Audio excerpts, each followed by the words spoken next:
नमस्ते मित्रों, आज मैं सुनाऊंगी कार्तिक पूर्णिमा की व्रत कथा। तो चलिए सुनते हैं कथा को। पौराणिक कथा के मुताबिक तारकासुर नाम का एक राक्षस था। उसके 3 पुत्र थे, तारक्ष, कमलाक्ष और विदुन्मालिन। भगवान शिव के बड़े पुत्र कार्तिकेय ने तारकासुर का युद्ध किया। अपने पिता की हत्या की खबर सुन तीनों बहुत दुखी हुए। तीनों ने मिलकर ब्रह्मा जी से वरदान मांगने के लिए घोर तपस्या की। ब्रह्मा जी ने तीनों की तपस्या से प्रसन्न हुए और बोले कि मांगो, क्या वरदान मांगना चाहते हो। तीनों ने ब्रह्मा जी से अमर होने का वरदान मांगा, लेकिन ब्रह्मा जी ने उन्हें इसके अलावा कोई दूसरा वरदान मांगने को कहा। तीनों ने मिलकर फिर सोचा कि इस बार ब्रह्मा जी से 3 अलग नगरों का निर्माण करवाने के लिए कहा जाए, जिसमें सभी बैठकर सारी पृथ्वी और आकाश में घूम सके। 1000 साल बाद जब हम मिले और हम तीनों के नगर मिलकर एक हो जाएं, और जो देवता तीनों नगरों को एक ही बाण से नष्ट करने की क्षमता रखता हो, वही हमारी मृत्यु का कारण हो। ब्रह्मा जी ने उन्हें ये वरदान दे दिया। तीनों वरदान पाकर बहुत खुश हुए। ब्रह्मा जी के कहने पर मैं दानव के लिए उनके लिए 3 नगरों का निर्माण किया।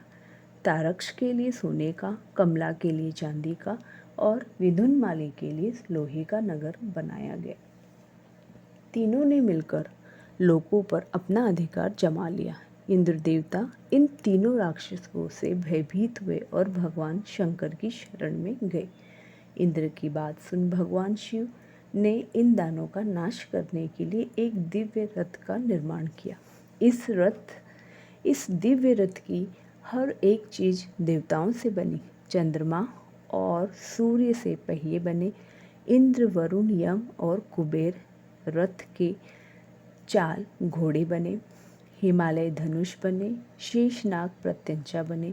भगवान शिव खुद बाण बने और बाण की नोक बने अग्निदेव। इस दिव्य रथ पर सवार हुए खुद भगवान शिव। भगवान से बने इस रथ और तीनों भाइयों के बीच भयानक युद्ध आरंभ हुआ।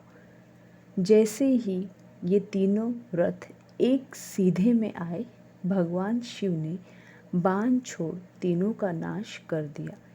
इसी वध के बाद भगवान शिव को त्रिपुरारी कहा जाने लगा। यह वध कार्तिक मास की पूर्णिमा को हुआ, इसीलिए इस दिन को त्रिपुरारी पूर्णिमा नाम से भी जाना जाने लगा। तो अगर ये कथा आपको अच्छी लगी हो तो कमेंट में नीचे राधे राधे ज़रूर लिखिए।